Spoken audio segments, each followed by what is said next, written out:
നമുക്കപ്പം ഇപ്പോൾ ലാവണ്യ കൂടി ചേരുന്നുണ്ട്. ലാവണ്യ ഈ സമയത്ത് അവിടെ കുടുങ്ങിക്കിടക്കുകയാണ്. 2 ദിവസം മുൻപാണ് കുടുംബസമേതം ലാവണ്യ ജമ്മു കശ്മീരിലേക്ക് പോയത്. ഒരു പക്ഷേ മലയാളികൾക്കൊക്കെ ലാവണ്യ ഡിസൈൻസിലൂടെ ലാവണ്യ പരിചയം കാണും. പ്രത്യേകം ഒരു ഇൻട്രൊഡക്ഷന്റെ ആവശ്യമില്ല. ലാവണ്യ ഇപ്പൊ എവിടെയാണുള്ളത്? നിലവിലെ സാഹചര്യം എന്താണ്? ഞങ്ങൾ പെഹൽഗാമിലാണ് ഉള്ളത് മാഡം. പെഹൽഗാമിലാണോ? എപ്പോഴാണ് പെഹൽഗാമിലേക്ക് എത്തിയത്? അതായത് ഇന്നലെ മോർണിംഗിൽ ഞങ്ങള് സാറ്റർഡേ ആണ് ഇവിടെ എത്തിയത് ശ്രീനഗറിൽ. സാറ്റർഡേ സൺഡേ ഞങ്ങൾ ഗുൽമാർഗ് സോൻമാർഗ് എല്ലാം കണ്ടു. അത് കഴിഞ്ഞ് ഇന്നലെ ട്യൂസ്ഡേ മോർണിംഗിൽ പെഹൽഗാം, ട്യൂസ്ഡേ വെനസ്ഡേ പെഹൽഗാം ആയിരുന്നു നമ്മൾ പ്ലാൻ ചെയ്തിരുന്നത്. അപ്പോൾ ട്യൂസ്ഡേ ഇന്നലെ രാവിലെ തന്നെ ഒരു 10:30 അവിടെ നിന്ന് ഇറങ്ങി പെഹൽഗാം വന്നു. നമ്മളെ വാല്യൂ കയറിക്കൊണ്ടിരിക്കുകയായിരുന്നു. ഒരു 2:30-2:45 ഞങ്ങൾ കയറിക്കൊണ്ടിരിക്കുമ്പോഴാണ് ഈ സംഭവം അവിടെ കുറെ ആൾക്കാർ തിരിച്ചു വരുന്നത്. ബൈസൺ വാലിയിലേക്കാണോ പോയിക്കൊണ്ടിരുന്നേ? ഞങ്ങൾ ബൈസൺ വാലിയിൽ പോയിക്കൊണ്ടിരിക്കുകയായിരുന്നു. കനത്ത സുരക്ഷയിലാണോ ഇപ്പോഴുള്ളത്? ഇപ്പൊ കംപ്ലീറ്റ് നമ്മൾ അവിടുന്ന് ഇറങ്ങി വരുന്ന സമയം തന്നെ CRPF-ഉം ഹെലികോപ്റ്റർ ഫുള്ള് അത്ര ഒരു എന്താ പറയാ ഒരു വാറിനുള്ള അത്രയും CRPF അവിടെ കംപ്ലീറ്റ് കവറിങ് ആയിരുന്നു. യാത്രയുടെ പകുതി ഈ യാത്ര ചെയ്തുകൊണ്ടിരിക്കുമ്പോ എങ്ങനെയാണ് ഇങ്ങനെ ഒരു ഭീകരാക്രമണം നടന്നു? ആ വിവരങ്ങളൊക്കെ നിങ്ങൾക്ക് എങ്ങനെയാ കിട്ടിയത്? എങ്ങനെയാണ് മടങ്ങി വരാൻ കഴിഞ്ഞത്? ഇത് ഞങ്ങള് വാല്യൂ കയറിക്കൊണ്ടിരിക്കുവായിരുന്നു. വാല്യൂ കയറിക്കൊണ്ടിരുന്ന സമയത്ത് ഒരു ശരിക്കും ഒരു 5 മിനിറ്റും കൂടെ കഴിഞ്ഞിരുന്നെങ്കിൽ ഞങ്ങൾ ആ സ്പോട്ടിൽ എത്തിയിട്ടുണ്ട് ശരിക്കും പറഞ്ഞാല്. അപ്പൊ നമ്മൾ കയറിക്കൊണ്ടിരുന്ന സമയത്ത് ഈ ഹോഴ്സ് റൈഡേഴ്സും കുറെ ഒരു 10-200 ഹോഴ്സുകളും ഇങ്ങനെ ഭയങ്കര ഫാസ്റ്റ് ആയിട്ട് വാലിയിൽ നിന്ന് താഴത്തേക്ക് വന്നുകൊണ്ടിരിക്കുക. അപ്പൊ നമുക്ക് മനസ്സിൽ ഇത് ഭയങ്കര ഫാസ്റ്റ് ആയിട്ട് ഒരു വണ്ടിയൊന്നും നോക്കാണ്ടൊക്കെയാണ് കുതിരകൾ ഇങ്ങനെ വരുന്നത്. അപ്പൊ ഞങ്ങൾ ഓർത്തത് ഇങ്ങനെ വരുന്നത്. അപ്പം ഈ ടാക്സി ഡ്രൈവർ അവരോട് ചോദിച്ചപ്പോൾ അവരെന്തെല്ലോ പറയുന്നുണ്ടേ, എന്തോ ചെറിയൊരു പ്രോബ്ലം നടക്കുന്നുണ്ട് മാത്രമേ ഉള്ളൂ. ബാക്കി ലാംഗ്വേജ് ഒരു ലോക്കൽ ലാംഗ്വേജ് ആയതുകൊണ്ട് ടാക്സി ഡ്രൈവർക്ക് മനസ്സിലായില്ല. അപ്പൊ നമ്മൾ വീണ്ടും മുകളിലോട്ട് പോയപ്പോഴേക്കും 1-2 ടാക്സി ഡ്രൈവേഴ്സ് ആക്ഷനിൽ പറഞ്ഞു പോകണ്ടെന്ന്. അപ്പൊ നമ്മളെന്നെ തോന്നി എന്തോ ഒരു ഇഷ്യൂ ഉണ്ട്. അപ്പൊ നമ്മൾ പിന്നെ വന്ന ഞങ്ങളെപ്പോഴും കയറിക്കൊണ്ടിരിക്കുക.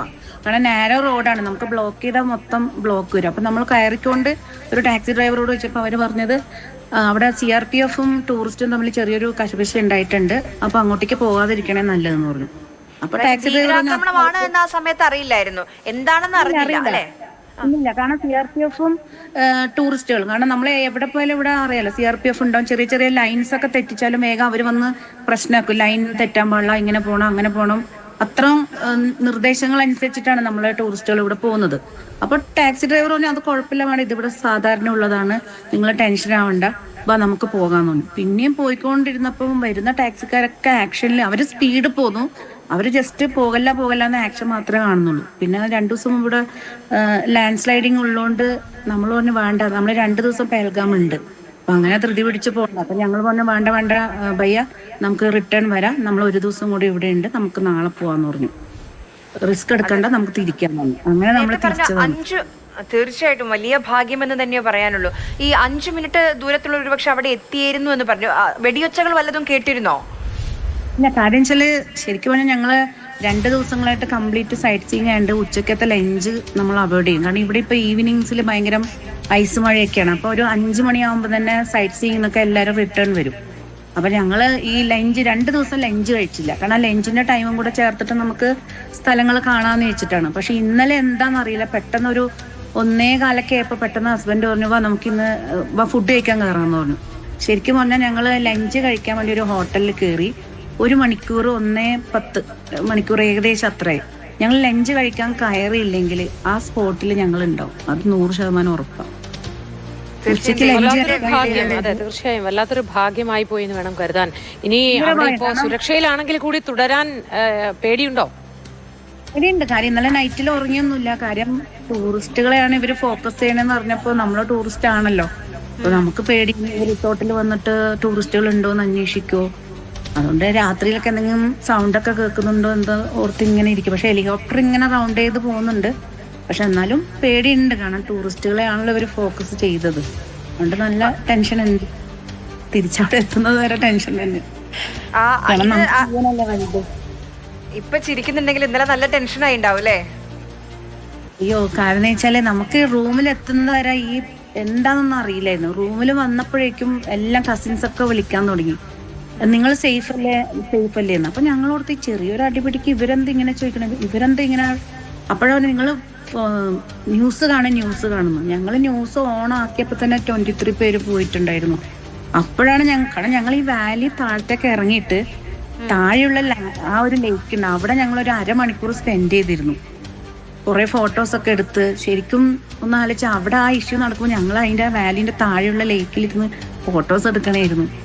അപ്പോഴാണ് ഞങ്ങൾക്ക് മനസ്സിലായി നമ്മൾ എന്ത് മണ്ടത്തരാ ചെയ്ത് നമുക്ക് അറിയൂല. ഈ സംഭവം നടന്ന ഉടനെ തന്നെ സുരക്ഷാ ഉദ്യോഗസ്ഥരൊക്കെ ചുറ്റുപാടും വളരെ വിജിലന്റായി സജ്ജരായോ? അവരാണോ തിരിച്ച് ഹോട്ടലിലേക്ക് എത്താനൊക്കെ സഹായിച്ചത്, അതോ തനിയെ തന്നെ പോരുകയായിരുന്നു നിങ്ങള്? ഞങ്ങള് ടാക്സി ആയിരുന്നു, ഞങ്ങൾ എല്ലാവരും ഒറ്റ വണ്ടിയിലായിരുന്നു. അപ്പൊ നമ്മള് റോട്ടിലേക്ക് വന്നപ്പോഴേക്ക് കംപ്ലീറ്റ് ബ്ലോക്കാണ്. ബ്ലോക്ക് പ്ലസ് അതുപോലെ തന്നെ ഒരു ലൈൻ ഫുള്ള് CRPF വണ്ടി, എല്ലാരും വേഗം വേഗം പൊക്കോ, ഗ്ലാസ് പൊക്ക്, അങ്ങനെ അവര് ഭയങ്കര അലേർട്ടായിട്ട് തന്നെയായിരുന്നു. അവരുടെ ഇത്ര വണ്ടികൾ കണ്ടപ്പോൾ നമുക്ക് തോന്നി എന്തോ വലിയൊരു പ്രശ്നം നടക്കണയാന്ന് നമുക്ക് ഫീൽ. പിന്നെ മറ്റേ മഞ്ജുനാഥിന്റെ വൈഫ് ഞങ്ങളെ തൊട്ട് മുമ്പിലൂടെയാണ് വണ്ടിയിൽ കരഞ്ഞുകൊണ്ട് പോകുന്നുണ്ടായത്. അപ്പൊ ഞങ്ങൾ ഇങ്ങനെ അവരെ കണ്ടോ? അവരെ കണ്ടു. ഞങ്ങളെ തൊട്ടടുത്തുള്ള വണ്ടിന്ന് ഇവര് അത്ര അലമുറയിട്ട് കരഞ്ഞിട്ട് അവര്. അപ്പൊ ഞങ്ങൾ പറഞ്ഞു സീരിയസ് ആയിരിക്കും അവർക്ക്, അങ്ങനെയാ നമ്മൾ ചിന്തിച്ചത്. അപ്പൊ അവരുടെ പുറകെ ഒരു 5-6 ആംബുലൻസും എല്ലാം പോയിക്കൊണ്ട് ഈ ലേഡി ഇരുന്ന് കരയുന്നുണ്ടായിരുന്നു നമുക്ക്. അപ്പം ഒന്നും നിങ്ങൾക്ക് എന്താ സംഭവിച്ചെന്ന് അറിയില്ല അല്ലേ? ഇല്ല, ഒന്നും അറിയില്ല. അപ്പൊ ടാക്സി ഡ്രൈവർ പറഞ്ഞോണ്ടിരിക്കണ്ട, നിങ്ങൾ പേടിക്കണ്ട, ഇത് ഇവിടെ സ്ഥിരം ഉള്ളതാണ്, നിങ്ങൾ ഫസ്റ്റ് ടൈം അല്ലേ ഇത് കാണുന്നത്, അതുകൊണ്ടാണ് നിങ്ങൾക്ക് ടെൻഷൻ. ഇത് എപ്പോഴും സ്ഥിരം, എന്റെ തലേന്റെ മുകളിലൂടെ വരെ പിടികൊണ്ട് പോയിട്ടുണ്ട്, ഇതൊന്നും ടെൻഷൻ ആവണ്ട, ചെറിയൊരു പ്രശ്നം വന്നാൽ ഇത്രയും വണ്ടി CRPF ഒക്കെ വരും, ടെൻഷൻ ആവണ്ടെന്ന് പറഞ്ഞു. അവിടെ തന്നെ സ്ഥിരതാമസമാക്കിയവർക്ക് അത് ശീലമാണ്. പക്ഷെ നമ്മളെപ്പോലെ പുതിയതായി അവിടെ ചെല്ലുമ്പോൾ അത് നമുക്ക് ഉൾക്കൊള്ളാൻ കഴിയുന്നതിലപ്പുറമാണല്ലോ. ഏതായാലും വല്ലാത്തൊരു രക്ഷപ്പെടലായി പോയി എന്ന് വേണം പറയാൻ. സുരക്ഷിതരായി തന്നെ ഇരിക്കും അല്ലേ അറിയാം. അതിപ്പോ 2 ഭർത്താവും മക്കളുമാണോ കൂടെ ഉള്ളത്? ഭർത്താവ്, മക്കള്, ഭർത്താവിന്റെ അച്ഛൻ, അമ്മ, അവരെ കസിൻ സിസ്റ്റർ, ബ്രദർ, അവരെ 2 മക്കള്. ഞങ്ങള് 11 ഫാമിലി ഉണ്ടല്ലേ? വെക്കേഷന് ആദ്യം പ്ലാൻ ചെയ്തായിരുന്നോ? 6 മാസം മുമ്പേ ബുക്കിംഗ് ആയിരുന്നു. പിന്നെ അറിയാലോ ടെക്സ്റ്റൈൽ ഷോപ്പ് ഉള്ളതുകൊണ്ട് കുറച്ച് ഞാൻ സിൽക്കും അതുപോലെ തന്നെ കുറച്ച് ഐറ്റംസ് കാശ്മീരിൽ നിന്ന് വരുത്താറുണ്ട്. പെഹൽഗാം, അതാണ് ഏറ്റവും രസം. പെഹൽഗാമില് നമ്മള് ഇന്നലെ കുറച്ച് ഷോപ്പിംഗ് കഴിഞ്ഞു, ഷോപ്പിലേക്ക് വേണ്ടത്. അപ്പൊ ഞങ്ങൾ അത്യാവശ്യം വ്ളോഗെല്ലാം ചെയ്യുന്നതുകൊണ്ട് ഇന്ന് 1-2 ഹാൻഡ്ലൂം ആൾക്കാരുണ്ട്, ഹാൻഡ് വർക്ക് ഒക്കെ ചെയ്യുന്ന, അവരുടെ വീട്ടിൽ ഡയറക്റ്റ് പോയിട്ട് ഒരു വ്ളോഗൊക്കെ എടുക്കാന്നൊക്കെ വിചാരിച്ച് പ്ലാൻ ചെയ്തത്. ഇന്നലെ പോകണ്ടായിരുന്നു. അപ്പൊ ഹസ്ബൻഡിന് കുഴപ്പമില്ല, നമുക്ക് ഈ ഒരു വാലി കണ്ടതിന് ശേഷം നമുക്ക് ഇന്ന് പോകാന്ന് പറഞ്ഞു. അപ്പം ഒഫീഷ്യൽ പ്ലസ് ടൂറും കൂടെ, ഫാമിലി ട്രിപ്പും കൂടിയാണ് ചെയ്തത്. മനസ്സിലായി. ഇപ്പം ഈ അവിടെ നിന്ന് ഡ്രസ്സുകൾ ഇങ്ങോട്ട് വരുത്താറുണ്ടെന്ന് പറഞ്ഞു ബുട്ടീക്കിലേക്ക്. പരിചയക്കാരുണ്ടായിരുന്നോ അവിടെ പെഹൽഗാമിൽ? പെഹൽഗാമിൽ നമുക്ക് തരുന്ന ഒരു പാർട്ടി ഉണ്ട്. അപ്പൊ അവര് കുറച്ച് കഴിഞ്ഞപ്പോൾ അവിടുത്തെ ഇഷ്യൂ തുടങ്ങിയപ്പോഴും എന്നോട് ചോദിച്ചു നിങ്ങൾ എവിടെയുള്ള? ഞാൻ പെഹൽഗാമാണ്. കാരണം അവരെ വീട്ടിൽ നമുക്ക് പോകണം, കാരണം അവിടുത്തെ ഹാൻഡ് ക്രാഫ്റ്റ് ഒക്കെ ഡയറക്റ്റ് വീഡിയോ ക്യാപ്ചർ ചെയ്യാന്നൊക്കെ വിചാരിച്ചതാണ്. അപ്പൊ ആള് പറഞ്ഞു മാഡം ഇന്ന് വരണ്ട, എന്തോ ചെറിയ ഇഷ്യൂ നടക്കും. അപ്പൊ അവർക്കും അറിയില്ല എന്തോ ഇഷ്യൂ നടക്കുന്നുണ്ട്, മാഡം വേഗം തന്നെ റിസോർട്ടിലേക്ക് പൊക്കോന്ന് പറഞ്ഞു. അപ്പം അറിയാലോ കാശ്മീരായതുകൊണ്ട് നമ്മൾ എപ്പോഴും ഒരു ഇതുള്ളതുകൊണ്ട് നമ്മൾ അങ്ങനെ ആരും നമ്മളൊന്നും എതിർത്തൊന്നും, നമ്മൾ വേഗം നമ്മൾ പാക്കിംഗ് ആവുക ചെയ്തത് ഈ റിസോർട്ടിലേക്ക്. അവിടെ ഈ വിനോദസഞ്ചാരികളോട് അവനവൻ താമസിക്കുന്ന ഇടങ്ങളിൽ തന്നെ തുടരാനാണോ അവർ ആവശ്യപ്പെട്ടിട്ടുള്ളത്? അതായത് ഇപ്പൊ ഇവിടെ ഒരു കർഫ്യൂ പോലെയാണ്. നമ്മൾ തിരിച്ചു വരുമ്പോൾ തന്നെ ഓട്ടോമാറ്റിക് എല്ലാം ഒരു കർഫ്യൂ പോലെയായിരുന്നു. ഇവിടെ മൊത്തം ഷോപ്സ് എല്ലാം, വീടുകൾ ക്ലോസ് ആയി, ഷോപ്സ് എല്ലാം, ഒറ്റ മനുഷ്യന്മാരില്ല പുറത്തൊന്നും. അപ്പം എന്തോ മേ ബി അവരെന്തെങ്കിലും സിഗ്നൽ കൊടുത്തിട്ടുണ്ടാവും.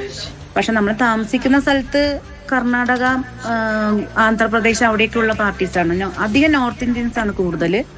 പക്ഷെ റിസോർട്ടിൽ മലയാളീസ് ഇല്ല, എല്ലാം കർണാടക, ആന്ധ്രാപ്രദേശാണ്. അപ്പൊ തിരിച്ചുള്ള യാത്ര ഇനി എങ്ങനെയാണ്? നമ്മള് ഫ്രൈഡേ ആണ് ഫ്ലൈറ്റ് ബുക്ക് ചെയ്തിരിക്കുന്നത്. അപ്പോ ഫ്രൈഡേ നേരെ അവിടുന്ന് എറണാകുളത്തേക്കാണ്, കൊച്ചിന്ന്. പിന്നെ സൺഡേ ആണ് കണ്ണൂരിലേക്ക് വരിക. ശ്രീനഗറിൽ നിന്നാണോ ഫ്ലൈറ്റ്? ശ്രീനഗറിൽ നിന്നാണ് ഫ്ലൈറ്റ്. അവിടെയുള്ള ആളുകളോട് ചോദിച്ചോ പഹൽഗാമിൽ നിന്ന് വാഹനങ്ങളൊക്കെ പോകുന്നുണ്ടോ? ഇവിടെ വാഹനങ്ങളൊന്നും പോകുന്നില്ല. അപ്പൊ ഇപ്പൊ താഴെ റിസോർട്ടിൽ അവര് പറഞ്ഞു നമ്മളിപ്പോ എന്തായാലും ഇന്ന് ഇവിടുന്ന് പുറത്തിറങ്ങൂല, ഇനി പോക്കോന്ന് പറഞ്ഞാലും നമ്മൾ ഇറങ്ങൂല, റിസോർട്ടിൽ തന്നെ ആയിരിക്കും. ഭക്ഷണമൊക്കെ ഉണ്ട് അവിടെ റിസോർട്ടില്? റിസോർട്ട് പ്രശ്നമൊന്നുമില്ല, എല്ലാ ഫെസിലിറ്റി ഉണ്ട്. അപ്പൊ അവര് പറഞ്ഞു നിങ്ങൾ പേടിക്കണ്ട, ഇവിടെ സേഫ് ആണ്, ഗേറ്റിന് കുറച്ച് അപ്പുറത്തായിട്ട് CRPF ഉണ്ട്, നിങ്ങൾ പേടിക്കണ്ട. എന്നാലും നമുക്ക് പേടി തന്നെയല്ലേ, കാരണം വെടിവെക്കുമല്ലേ മാം. ടെൻഷൻ ഉണ്ടായിരുന്നു അവർക്ക്? കുട്ടികൾക്കും ആദ്യം ഒന്നും മനസ്സിലായി, കാരണം എല്ലാരും മാം അറിയാലോ നമ്മൾ ഈ ഒരു വെക്കേഷൻ ആ ട്രിപ്പിന്റെ മൂഡിലല്ലേ. ഈവൻ നമ്മളെ ഇവിടെ വന്നിട്ട് ഏതൊരു എന്താ പറയാ ഈ ടൂർ വന്നവരൊക്കെ എല്ലാവരും ഭയങ്കര എക്സൈറ്റഡാ. കയറാൻ പറ്റാത്ത മുകളിലും ആൾക്കാർ കയറും. നമ്മൾ ഒരു പരിചയമില്ലെങ്കിലും കയറ് അത് കണ്ടിട്ട് പോയി, ഇത് ഏറ്റവും ഭംഗിയുള്ള സ്ഥലമല്ലേ, ഇവിടെ വരെ വന്നിട്ട് ഇത് കാണണ്ടേ. എല്ലാവരും അങ്ങോട്ടും ഇങ്ങോട്ടും ഭാഷ അറിയില്ലെങ്കിൽ അവര് കൈ പിടിച്ച് ഹെൽപ്പ് ചെയ്യും. നമ്മൾ കുതിരപ്പുറത്ത് ചില സ്ഥലങ്ങളിൽ കുതിരപ്പുറത്താ പോവാ, നമ്മൾ ഫസ്റ്റ് ടൈമാണ്. അപ്പൊ അവര് തിരിച്ചു വരുന്നവരെന്താ പറയാ, ഒന്നും പേടിക്കണ്ട, അവിടെ ചെന്നാൽ അത്ര ഭംഗിയുള്ള സ്ഥലങ്ങളാ കാണാനുള്ള. എൻജോയ് ശരി, ദയവായി തുടരൂ ലാവണ്യ. ലാവണ്യയിലേക്ക് തന്നെ തിരികെ വരാം. സുരക്ഷിതരായി സമാധാനത്തോടുകൂടി